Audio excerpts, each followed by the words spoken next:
নমস্কার, আমি ডক্টর অভিক ঘোষ। আজকে আমরা আবারও আর একটা কেস সারিয়ে ফেলেছি, সেটা রেনাল স্টোন। রেনাল স্টোন নিয়ে কথা বলতে গিয়ে এই কেসটার ক্ষেত্রে আমি বলি এই কেসটা প্রচন্ড তাড়াতাড়ি সেরেছে এবং পাথরটা এই মুহূর্তে নেই। আমার কাছে ওষুধ খেয়েছে 1.5 মাস ওষুধ খাওয়ার পরে আজকে কিন্তু সেটা আর নেই। পাথরটা ছিল হচ্ছে রাইট কিডনির লোয়ার ক্যালিক্সে, যেখানে আমরা প্রেডিকশন করেছিলাম টাইমটা লাগা উচিত অ্যাপ্রক্সিমেট 3 to 5 মান্থস, এরকম একটা সময় লাগে।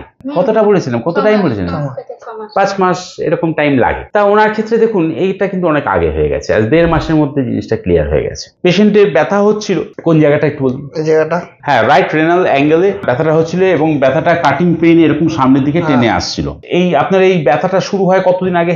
ব্যথাটা হচ্ছে অনেকদিন, গ্যাসের ব্যথা, গ্যাসের যন্ত্রণা এরকম বলে ওষুধ খায় কিন্তু কিছু হয় না। হসপিটালেও গিয়ে ফটো করেছিল কিন্তু ওখানেও কিছু ধরা পড়েনি। 3 বছর ধরে হচ্ছে, এবারে কিছু হয় না। 3 বছর ধরে হচ্ছে। তা আজকে মোটামুটি আমরা এটা ক্লিয়ার পেয়েছি এবং পেশেন্টের ব্যথায় যারা যন্ত্রণা এগুলো সবই কন্ট্রোল হয়ে গেছে।